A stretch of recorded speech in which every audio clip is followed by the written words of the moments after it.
All right, question number 1 on your handout deals with the idea, you ever got excited about something and, maybe you're close to borderline hysterical and you try to get somebody else involved and they're just as calm as they can be. Anybody ever been in that situation before? How does that make you feel when somebody reacts differently from the way that you're acting?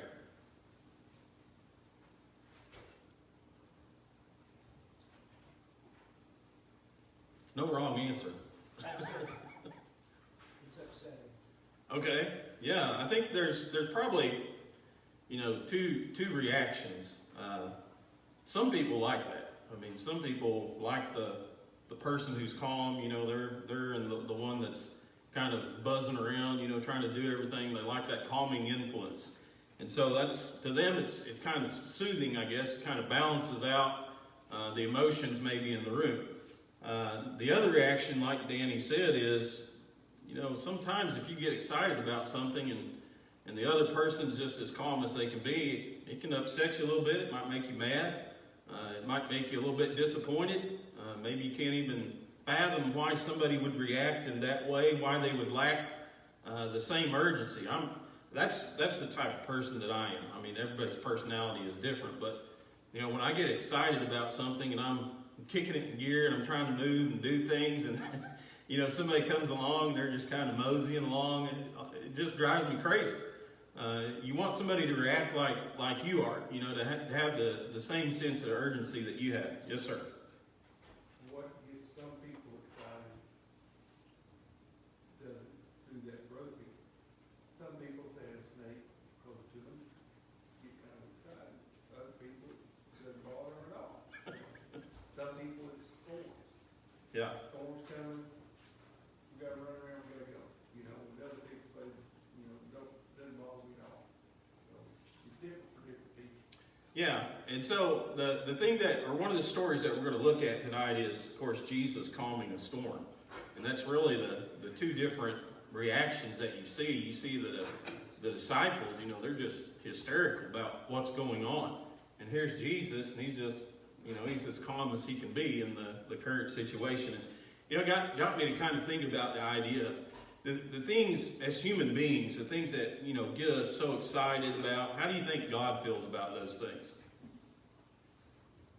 I mean, do you think he's feeling the same sense of urgency that we are in those situations? Generally speaking, I doubt it's the case. There might be some that are similar in nature, but generally, the way that God is going to react to a situation, the way that we probably would react are two different reactions. So we'll talk a little bit about that, and of course the disciples, the situation that they were in. But in Matthew chapter 8 here, and we're going to start again in verse 18, we're going to talk first about some people who wanted to follow Jesus and what it was going to cost them. If I can get somebody to read verses 18 through 22 here in Matthew 8. And then Jesus saw a great multitude about him. He gave command to depart to the other side. Then a certain scribe came and said to him, Teacher, I will follow you wherever you go. And Jesus said to him, Foxes have holes and birds of the air have nests, but the Son of Man has nowhere to lay his head.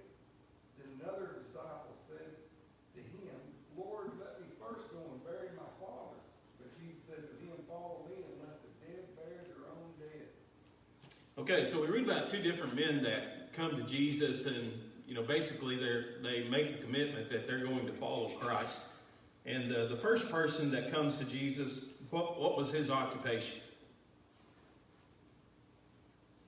He was a scribe. Yeah, he was a scribe. What does that mean? When you think about a scribe, what do you think about? Probably somebody that wrote, that knew the law because they wrote it out. Yeah, it was a person who copied the law, right? And because that was their job. I mean, if you think about, if your job was to copy the law of God, I mean, that was your occupation. Do you think you would know a little bit about the law of God? Yeah, and it just naturally kind of, came up that when a person had a question about God's law, these were the men that they would go to. Because they were considered experts within the realm of God's law because they spent so much time in it. And so it was natural, I guess, for society to kind of consider these guys expert teachers of the law. So you have this scribe, an expert teacher of the law. He comes to Jesus, and what does he call Jesus? Question 2 here on your handout. Yeah, King James Version translates it master. Anybody have a different version that translates it differently? Teacher. Yeah, it's actually the Greek word didaskalos, and that word means teaching or teacher. And so literally he comes to Jesus and he calls him a teacher. Now again, you have to understand, this was a guy who himself was considered by many a teacher, an expert teacher of the law of God. And so I think he's acknowledging, he had a great appreciation for the grasp that Jesus had upon God's law itself. So he comes to him, he calls him master and his teacher. And what did he claim that he would do? I'll follow you wherever you go. Yeah, he would follow him wherever he would go. And so Jesus Jesus, we might say, tests his sincerity. Here he comes to Jesus. He recognizes the great teaching that Christ has been doing. And so he wants to learn more, and he says, Lord, I'm gonna follow you wherever you go. So question 3 and 4, they kind of go hand in hand here. What does Jesus tell this scribe that he would have to do without if he was going to follow him wherever he went? Everything. Yeah, everything, but specifically what? Without home. Yeah, a place to call home, right? Nowhere that you can say, this is where I live. This is where I'm going to take shelter for the night. And you think about, that's amazing when you think about the life of Christ. He had no place that he called home. There was nothing that was his. And could you imagine living our lives today and there wasn't a place where you could say, well, that's where I live. And there wasn't a place where you could go and say, well, I can get away from everybody. I'm going to go over here and I'm going to shut my door and I'm going to stay at home for a while. Jesus didn't have that luxury here upon this earth. And so I'm going to work question 4 in here, and then we'll come back to 3 and talk a little bit more about it. But what animals does Jesus say to this scribe are more secure than he is? Foxes and birds. Foxes and birds. And why were they more secure than Christ? Yeah, a fox only had a hole. That wasn't much. You think about a hole in the ground, but that was more than what Christ had. You think about birds, they live in these little nests that are open to elements. They're sheltered partly by trees, but that was more than Christ owned. So the foxes had holes that they could call home. The birds had nests that they could call home. But Jesus did not have a place where he could go home and lay his head and say, that's where I live or that's where my shelter is.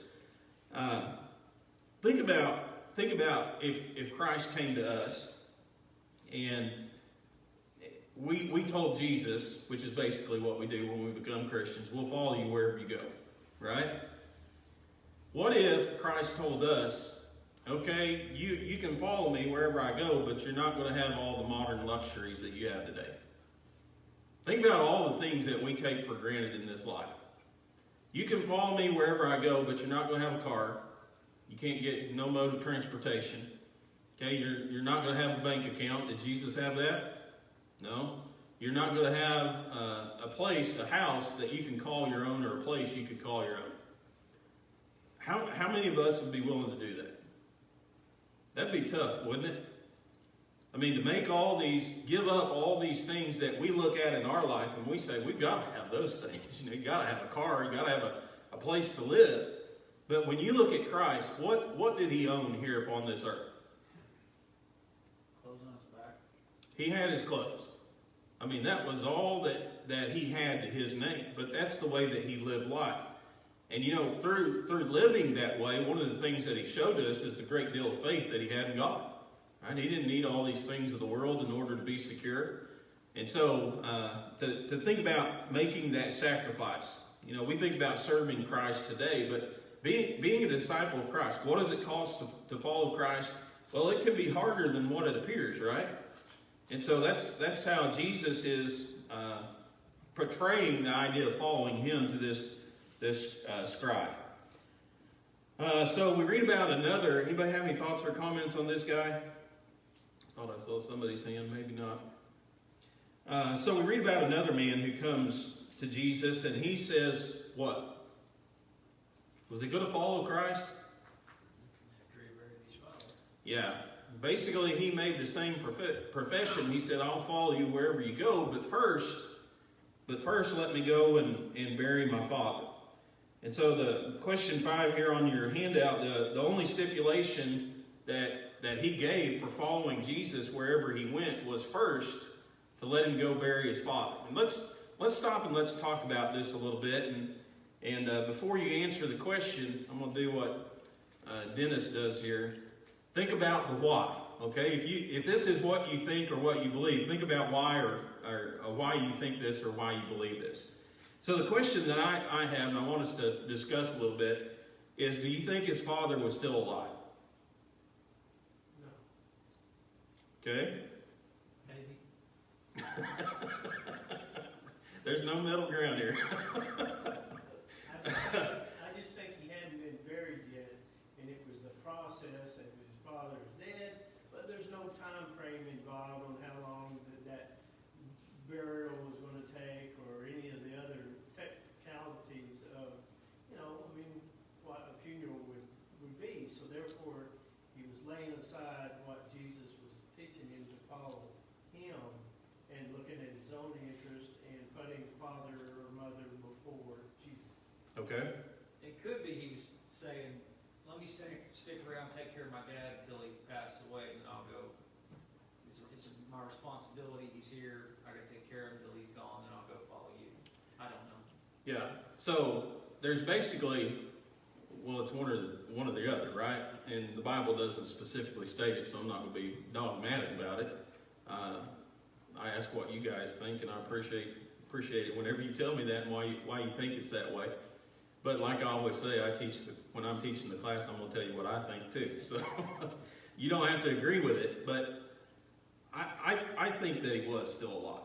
And the reason that I say this is there's a couple of things that, to me, when you read about death in the first century, there's a couple of things. Number one, he's out here following Christ around everywhere. Right? Remember, all these multitudes and these crowds are following Jesus wherever he goes. Well, if his father had just died, he wouldn't have been out here following Jesus everywhere he went, I don't think. The second thing is, what happened when people died? What immediately happened when people died back then? Yeah, there was no, lying in state. And why was that the case? Uncleanness, yep, that had to do with part of it, right? Decay, right? There was no embalming.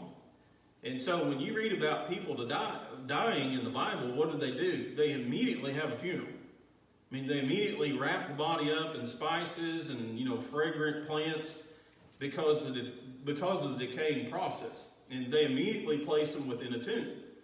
And so if his father had just died, the burial process would have been something, the grieving and burial process would have probably been done within the same day. And so, to me, it doesn't, again, just kind of thinking about the overall picture, the context of the first century, to me, it's more like, I think, what Adam was staying there. Let me stick it out until my father passes from this life, and then, when we get him buried, then I'll go and I'll follow you wherever you go. Well, it's also a legitimate excuse. Because of the way the Jews looked and what they were supposed to do by the law for their parents. So it kind of, plays out to be a legitimate excuse, like we use sometimes. I'm going to change someday. But it was actually legitimate. Yeah. So there is the command to think about honoring father and mother, isn't there? And I think because based on what Jesus said, this guy was probably using it more of an excuse, probably to look good. I'll follow you wherever you go, but first I got to take care of this commandment over here, and after I take care of that, then wherever you tell me to go, that's what I'll do. But Jesus, what does Jesus tell him? Question 6 here. Yeah, he said, follow me and let the dead bury the dead. Now, we know that what the statement that Jesus made there, you can't take literally, right? Because can a dead person, physically dead person, bury anybody? No. And so it was metaphoric. Jesus was metaphorically speaking here, right? And so what do you think? Again, this is kind of where you got to go into interpretation mode here, but what do you think he meant by that statement? What do you think he was saying? We just pointed out, we know it's not literal, it can't be. Let the unbelievers bury the dead. Okay? I think he's saying, I'm here, God in the flesh. The time's now. It is at hand. This is more important. Come with me now and let those that don't believe sort that out. Yeah. When you think again, it's obviously not, he's not talking about the physically dead here. So it has to be spiritual. And when you think about a person who is spiritually dead, what do they care for?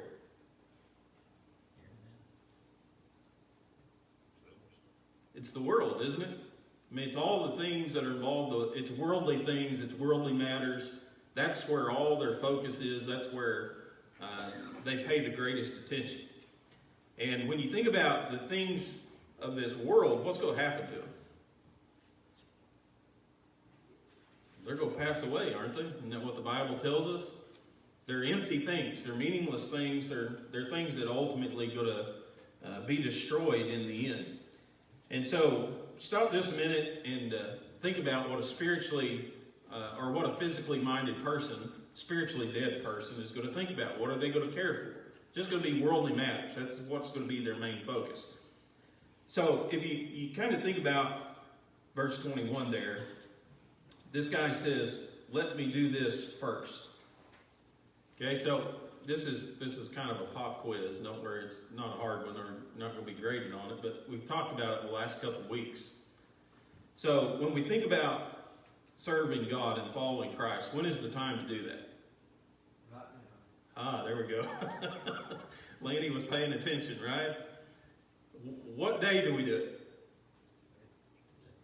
Today, right? It's not something you put off. It's not something that you say, well, later, I'll follow Christ. Later, I'm going to serve God. It's something that you do right now and you do today. And so, the idea of who deserves first place in our life. It's not our parents, it's God. It's serving Him and giving Him greater honor than anyone or anything else. So I think that's really what Jesus was kind of driving at. He was testing His priorities, right? Where are your priorities? Is God first in your life, or are worldly matters going to have to come before you comes following Jesus or serving God? So the cost of following Jesus, well, the first one was sacrifice. I mean, that's the idea that I get from it. Have to be willing to sacrifice things upon this earth, things that we often consider, fundamental and vital to our lives here upon this earth. And then the second one is we've got to get our priorities straight. We've got to get God first in our lives, make following Him our priority.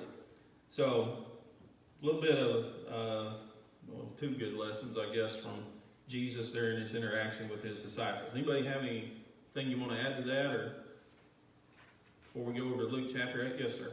I think maybe he was just not dead yet. It does make more sense.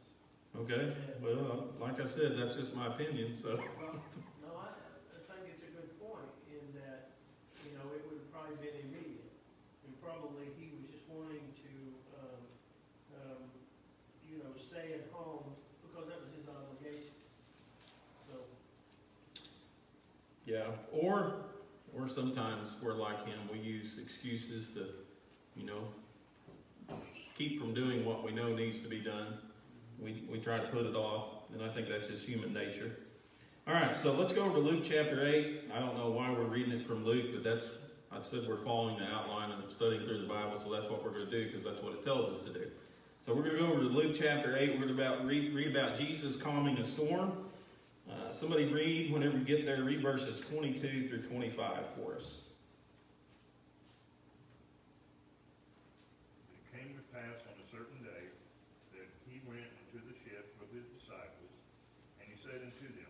let us go over unto the other side of the lake. And they launched forth.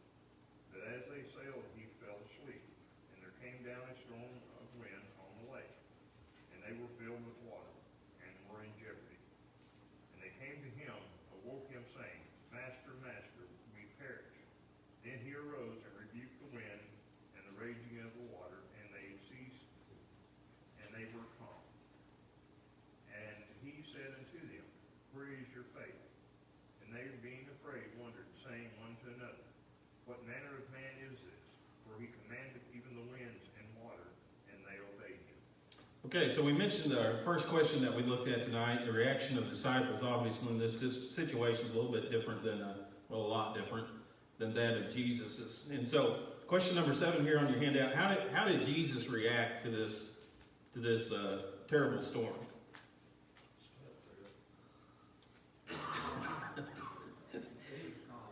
Yeah, he took a nap. Slept right through it, didn't he? Go ahead. Well, it does, these guys, there are several of these guys were seasoned sailors. And so for them to be worried, and it appears that they were, this was a heck of a storm, and he's sleeping right through it. Yeah, the danger, it wasn't, imagined. It wasn't something that they just never seen before. It was a real and imminent danger. And you think about Christ, and kind of a couple things that we've looked at. Here he is, and he's going everywhere. I mean, people are just flocking to him. I mean, it's just constant. And so he decides they're going to get in the boat, and I think part of that was kind of get a break. We already talked about he didn't have a home. He didn't have somewhere he could go off and get away and escape everything. And so, why do you think he was asleep? I think he was exhausted, don't you? And how many of you, if you're like me, the more tired you are, the tireder you are, the better you sleep, right? If you're not very tired and you go to bed, you might hear a cricket, it might wake you up in the middle of the night. If you're exhausted, somebody could fire up a chainsaw and you just sleep right through it. And so here's this, this is a storm. And Jesus is just sleeping soundly here in the back of the ship. But I think part of that is the fact that he's just so exhausted, from all these people and doing all these different things. And so brings us back to a good point we talked about it a lot, but was Jesus human? He was just as human as you and I are today. And so he got tired. He got exhausted. And when he got exhausted, he slept well. And so here he is, just like any hard-working person, probably at the point of exhaustion, so he's back there sleeping. What do the disciples think about the situation here, verse 8? We're going to change it just a little bit. What do they think about? Jesus is asleep. They think they're about to die. Yeah, they're dead, right, in their minds. And the Bible says the ship was filling with water. The waves were so great, water was coming in the boat. You know what happens when the boat fills up with water? It sinks. And obviously in the middle of a storm, I don't care how good of a swimmer you are, you're not going to make it to shore. And so they said, we're dead. It's over. They could see the end. Most of these people made a living on the water fishing. And so, was this unreasonable for them to think this? No. It was not. So in a way, this is kind of tough here for him to say this when he gets up from his nap. They're about to die, and that's what normally would happen. I guess if you walk on water and you could calm the sea or whatever, we would maybe look at things a little different. Yeah. Well, hopefully we would. I don't know if we would or not. But, I think in their minds they thought, well, we're all going to drown. And then they probably thought, well, Jesus is back here in the back of the ship. We got to go get him. We don't want him going down with the ship. And so they wake him up and say, hey, we're going to die here. We got to get up and do something. So question number 9 here, how quickly does the situation change? In a moment. Can you imagine that? No. That's just mind-blowing to me. Here you are, and the water's just filling the boat, and the waves are just terrible, the wind's blowing. Anybody ever been out in the water in a storm? that's not a fun situation to be in. And generally, if you ride out in a storm on the water, generally, it kind of slowly subsides. There's still some wind after and everything. But Jesus gets up and he just tells the wind and the waves, says, be quiet, be still. And like that. You ever been on the water when there wasn't any wind? And the water is just like glass? That's had to be how it was. Immediately, everything just stops. The sun's shining again. And so think about being in that situation. I mean, how overwhelming would that have been to think we're dead? And to see the tragedy of the situation, and in the blink of an eye, everything's gone. And so you can kind of, I know we can't fully appreciate their thinking, but maybe it helps us to better get a grasp on, what they thought and what they said. So question number 11 here, what did the disciples realize after this about the identity of Jesus? Who do they realize he is? Specifically, what did they say? What manner of man is this? He commandeth the wind and the water.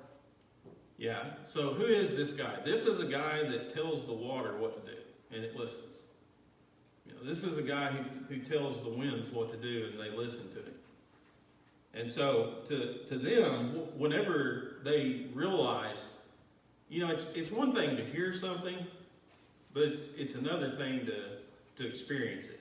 When you agree with that, sometimes you can hear about things you think, man, that's awesome. But if I was in that situation, I could kind of get a grip on it. But then you experience it, and you say, whoa, that was nothing like I ever imagined it could be. And so to say that Jesus is the Son of God is one thing, but to see it, to see it where he actually commands the winds and the waves, and in the blink of an eye, in a nanosecond, they do exactly what he tells them to do. What was their reaction? I don't know exactly what they felt, but don't you think? Because this is a guy this is a friend. They were with this guy all the time, and I'm hanging out with you all the time here, and then I see you. I'm gonna have a different view of you. Yeah. From there on out. There's a little bit of fear mixed in there. You have that power and ability. Yeah, there was a lot of fear in the minds of the disciples here, wasn't there? The Bible says they were greatly afraid. And I think they're beginning to realize we're in the presence of God here. I mean, when you read about people who came to understand they were in the presence of God in the Bible, how did they react? Usually they fell down. Yeah, it wasn't like, hey, give me 5, It was terror, wasn't it? To realize, in the presence of such a powerful being. And so I think they're starting to realize, to say it's one thing, but to really come to grasp and understand it is quite another. Yes, sir. But what about Jesus' reaction to them? Where's your faith? Yeah. I mean, this thing's got to be bad. I think we all agree with that. The seasoned sailors are scared. I usually feel pretty good if somebody knows what's kind of going on and I'm with him, I feel okay maybe, but I still get scared. Are we wrong when we get scared? Well, I think we're human. We're human. And it's hard to see through the physical, isn't it? It is. And even though even though the Son of God was on a boat with them, they still couldn't see past the physical things around them. And that's a challenge. I mean, it's just human nature. The song we sang tonight, living by faith. Yeah. Do we live by faith? I don't think, I read about these guys and I think, man, I like them because I think I'm just like them, They see all these great things and then they say, how can that happen? How can this be? Jesus says, where's your faith? Where's your trust? It just can't ever get over the physical hump, can they? But it's understandable. It's just human nature. You read the rest of verses 26 through 39, you'll read about the man who was possessed with a demon. Of course, Jesus heals this man. After he cast out the demons out of these men, how do the locals react to it? Yeah, they want him to leave, didn't they? They were scared of him too. I mean, they'd seen this guy his whole life, living out here in a graveyard, in a cemetery, naked, never wore any clothes. They'd imprisoned him. They bound him in chains. He broke the chains and ran off. And now he's normal because Christ cast these demons out of him. And they were scared. They were afraid. Also lost a few pigs along the way. That probably didn't help the perception of Christ. But if you read question 16 here, the man wants to go with Jesus, doesn't he? Everybody else wants Jesus to leave. The man wants to stay and go with Jesus. But Jesus doesn't allow him to do that. So the question is, why does Jesus not allow him to go? What does he tell him to do? Tell those you live around, spread the word. Yeah, he said, you stay right here. He was known to the people there. They knew him. They knew his situation. And what Christ recognized is he could do more good in that area, because of him being well known and his associations than he could by traveling abroad with Christ and telling other people who've never met him before, never seen him before. He could do more good for the Lord, better work for the Lord, just remaining in that situation. And that's a good lesson for us because, what we always want to do and where we want to go isn't always the most beneficial things of God's work. You think about Paul. Did Paul want to be an apostle to the Gentiles? No, he wanted to be an apostle to the Jews, did he? But God said, you'll do better work. You'll do better if you go to the Gentiles. And so, good lesson for us to think about. You have a comment there, brother? Well, yes, it's more of a question. In Mark chapter 6, verse 53, they cross back over, and I was told this, and I'm wondering, they cross back over, and the people over there immediately hear about him and run around. That was told me many years ago that this is back to the same area, and these people run to meet him now instead of running him out, and possibly because of the demon. Is there anything to that?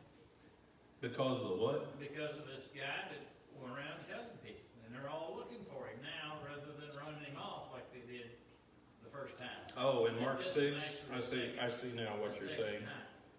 Yeah, I don't know. I'd have to read it. I don't know the immediate context of it. But I'm just wondering, it's in there. it is interesting. Accomplice, huh? I said it is interesting if that's the case. Yeah.